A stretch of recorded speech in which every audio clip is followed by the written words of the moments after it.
10월 22일 수요일 AFC 챔스 2 리그 분석 시작하겠습니다. 간바 오사카는 4-2-3-1 전형으로 라인을 안정시키며 전후방 밸런스를 유지하는 팀이다. 툰맷은 중원에서 템포 조절과 이선 연결의 핵심 축으로 점유율 기반 전개를 안정적으로 이끈다. 윌튼 펠리페는 제공권과 마무리 능력을 겸비한 자원으로 세트피스 상황에서 결정적인 득점 루트를 만든다. 우사미 다카시는 측면에서의 폭넓은 커버와 침투 타이밍이 날카로워 상대 수비의 시선을 지속적으로 흔든다. 특히 경기 초반부터 라인을 올려 압박을 전개하며 상대의 1차 빌드업을 초반부터 무너뜨리는 스타일이다. 수비 라인은 안정적인 사백 구성을 통해 세컨드볼 회수와 역습 차단에 강점을 보인다. 홈에서는 점유율을 기반으로 상대를 밀어붙이며 세트피스 활용 능력이 결정적인 차이를 만들어낸다. 남디는 4-2-3-1 구조를 유지하지만 라인 강역 유지가 불안하고 수비 전환 속도가 느리다. 카이우스 카이사르는 개인 능력으로 순간적인 돌파를 시도하지만 지원 라인이 늦어 단독 플레이에 그치는 경우가 많다. 브레너는 활동 방향이 넓지 않아 세컨드볼 싸움에서 이탈되는 장면이 자주 나온다.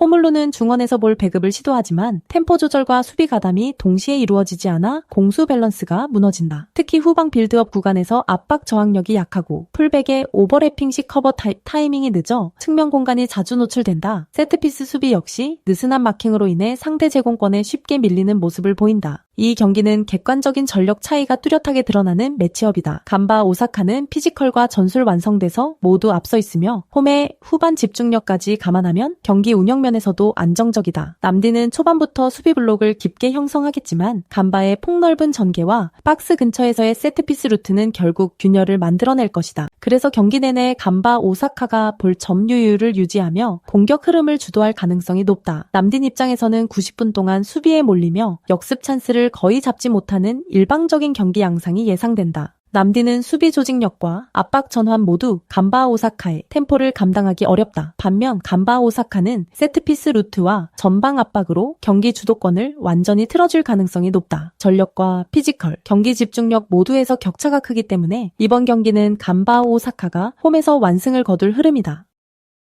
라차브리는 4-4-2 전형으로 수비 라인을 견고하게 유지하지만 중앙 미드필더 숫자가 부족한 구조적 한계가 있다. 케오프롬은 좌측에서 활발한 오버래핑을 시도하지만 수비 가담이 늦어지는 구간이 발생한다. 데니 주니어는 문전 근처에서 피지컬을 활용한 포스트 플레이가 가능하지만 전방 압박 가담은 소극적이다. 쉔치 타워는 이선 연결고리로 뛰어난 시야를 보이지만 중원 수적 열세로 인해 공수 밸런스를 지키기 어렵다. 라차브리는 전방으로의 패스 루트가 제한되고 중원 장악 싸움에서 밀리면 라인을 쉽게 내릴 수밖에 없는 흐름이다. 특히 수비 전환 시 미드필더 강력이 벌어지며 상대의 하프 스페이스 진입을 허용하는 경우가 잦다. 홈에 이점이 있지만 빌드업에서 압박 회피 루트가 단조로워 상대의 2차 압박에 흔들리는 약점을 안고 있다. 이스턴 SC는 4-3-3 전형으로 중앙 밀집도를 극대화하고 볼 점유율로 경기의 흐름을 설계한다. 오쿠보는 전방에서 왕성한 압박으로 라차브리의 후방 빌드업을 끊어내며 공을 탈취하면 빠르게 슈팅으로 연결한다. 본드라는 중원에서 전개 템포를 주도하며 압박을 한두 번에 풀어내는 탈압박 능력이 돋보인다. 캐런은 측면에서 폭넓은 활동량으로 전환 시 속도를 더하며 세컨드볼 싸움에서도 강한 집중력을 보인다. 이스턴 SC의 미드필더 3인 구성은 라차브리의 2미드필더 구조를 지속적으로 압박하며 수적 우위를 기반으로 점유를 유지한다. 점유 시간이 늘어나면 자연스럽게 박스 근처에서의 공격 찬스도 누적된다. 또한 후방 빌드업 시에도 하프 스페이스를 적극 활용해 라차브리의 라인 강역을 흔들며 공격 패턴을 다양화한다. 이 경기는 미드필더 수적 우위가 전술의 중심을 결정할 가능성이 높다. 라차브리는 4-4-2 구조상 중앙에서의 숫자 싸움이 불리하고 측면 수비까지 끌려가면 중원 공간이 벌어진다. 반면 이스턴 SC는 3미드필더의 점유 압박으로 템포를 안정시켜 경기 리듬을 스스로 설계할 수 있다. 라차브리가 측면 역습으로 균형을 꾀하겠지만 지속적인 압박 회피 능력이 떨어져 라인 유지가 어렵다. 이스턴 SC는 점유와 패스 간격 조절을 통해 상대 수비 블록을 흔들고 후방에서부터 차근차근 빌드업을 이어갈 것이다. 그래서 전반 중반 이후부터는 이스턴 SC의 점유율이 높아지고 중원에서의 세컨드볼 확보로 공격 찬스가 늘어날 것이다. 후반에는 라차브리가 체력 소모로 인해 간격 조절이 무너지고 이스턴 SC가 공을 오래 소유하면서 템포를 완전히 장악할 전망이다. 결국 중앙에서의 숫자 우위와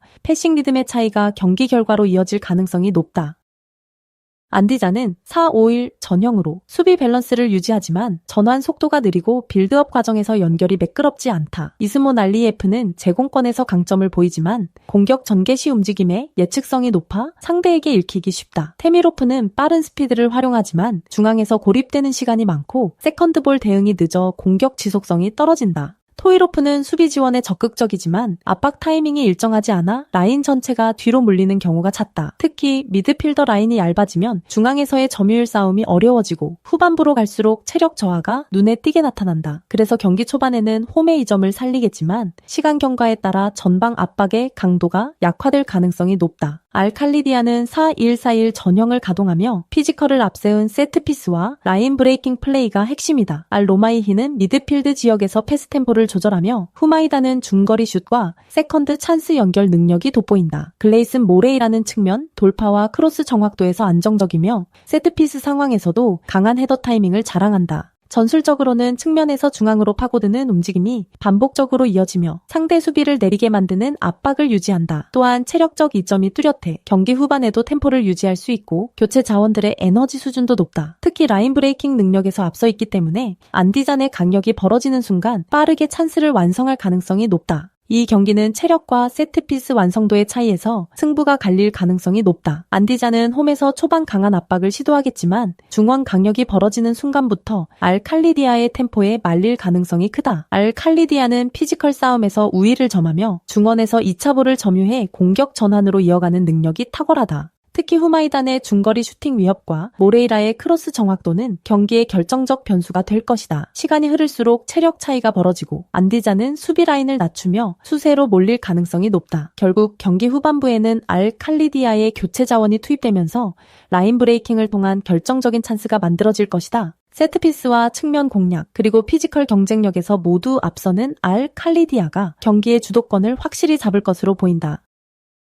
FC 고아는 4-4-2 전형을 유지하지만 라인 간격이 벌어지며 압박 리듬이 무너지는 장면이 자주 발생한다. 시베리오는 제공권 경합에서는 강점을 보이지만 빠른 템포의 전환 상황에서는 움직임이 둔하다. 과로체나는 중원에서 패스 전개를 시도하지만 상대의 압박이 강해질수록 실수가 잦고 전진 패스의 정확도도 떨어진다. 티모르는 수비형 미드필더로서 라인을 지탱하지만 대인 압박 시 타이밍이 늦어 공간을 내주는 경우가 많다. 전체적으로 수비 강력 유지가 불안정하며 압박의 간격이 벌어질 때 하프 스페이스를 쉽게 내주는 문제를 안고 있다. 홈 경기에서도 라인을 끌어올리기보다 수비적으로 내려서는 경향이 강해 공격 전환의 속도가 현저히 느리다. 결국 상대가 템포를 빠르게 가져가면 수비 집중력이 떨어지고 실점 가능성이 급격히 높아지는 구조다. 알나스르는 4-4-2 전형을 사용하면서도 공격 시 4-2-3-1 형태로 전환해 점유율과 전개 속도를 동시에 잡는다. 사디오 마네는 폭발적인 돌파와 순간적인 방향 전환으로 측면에서 공간을 열어주는 핵심 자원이다. 주앙 펠릭스는 중앙에서 전술 이해도를 기반으로 움직임을 조율하며 파이널 서드에서의 연계 플레이가 탁월하다. 브로조비치는 후방 빌드업의 중심으로 패스 타이밍과 전환의 정확도를 통해 공격의 리듬을 만든다. 특히 마네의 돌파 후 컷백 루트에서 펠릭스가 박스 안에서 마무리하는 전형적인 득점 패턴이 자주 만들어진다. 중원 압박에서도 브로조비치가 1차 압박을 유도하고 이선 자원들이 연쇄적으로 압박을 이어받아 세컨드볼 회수율이 높다. 그래서 알나스르는 상대가 라인을 내릴수록 더욱 적극적인 패스 전환으로 수비 블록을 흔들 가능성이 높다. 객관적인 전력 차이와 개별 선수들의 클래스 차이가 뚜렷하기 때문에 경기의 흐름이 일찍부터 한쪽으로 기울 수 있다. 알나스르는 전력 차이와 전술 완성돼서 한 수 위의 팀이다. 마네와 펠릭스의 조합은 FC 고아의 포백 라인을 무너뜨릴 만큼 위력적이며 브로조비치의 템포 조율이 공격의 흐름을 안정시킨다. 반면 FC 고아는 수비 간격 관리와 전환 템포에서 한계를 보이며 경기 내내 상대 압박을 버티기 어려울 것이다. 결국 이 경기는 알나스르가 완성된 전술 밸런스와 높은 개별, 역량을 앞세워 승리를 거둘 가능성이 높다.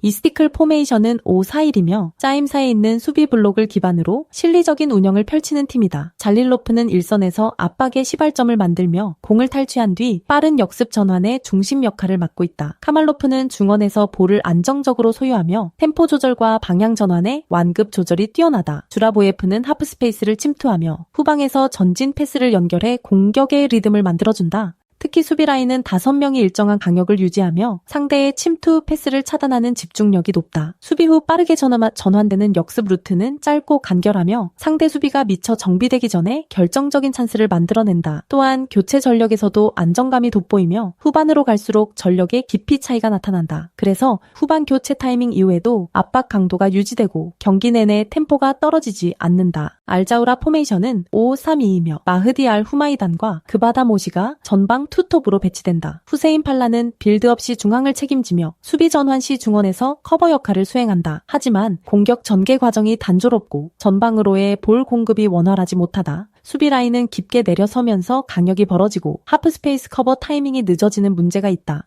그래서 상대의 빠른 역습 전개에 약하며 측면 전환이 빠른 팀을 상대로 고전하는 경우가 많다. 알자라와는 공격 루트가 단일화되어 있으며 전방 압박 시도 이후 라인 복귀가 늦어 공간이 쉽게 열리는 약점이 있다. 특히 경기 후반으로 갈수록 수비 조직력의 집중도가 떨어지며 체력 부담이 드러난다. 이 스티크롤은 수비 안정성과 전환 효율에서 강점을 보이며 실리적인 운영으로 경기 전체를 통제할 것이다. 교체 전력의 깊이 또한 상대보다 앞서며 경기 후반에도 압박 강도를 유지할 수 있는 여유가 있다. 반면 알자라와는 템포 유지력과 수비 밸런스에서 한계가 명확해 후반으로 갈수록 격차가 벌어질 가능성이 크다. 결국 이 경기는 전술 완성도와 리듬 관리 능력에서 앞선 이 스티크롤이 승리를 거둘 것으로 보인다. 저희 소통방에서는 조합픽 및 경기 정보를 365일 무료로 운영 중입니다. 댓글 확인하시고 소통방은 텔레그램으로 운영됩니다. 구독, 좋아요, 추천하기 누르시면 적중에 큰 도움이 됩니다. 구독 누르시고 보다 빠르게 분석글 받아보시기 바랍니다. 항상 적중을 기원합니다. 가정의 앞날에 행복이 가득하시길 바랍니다. 감사합니다.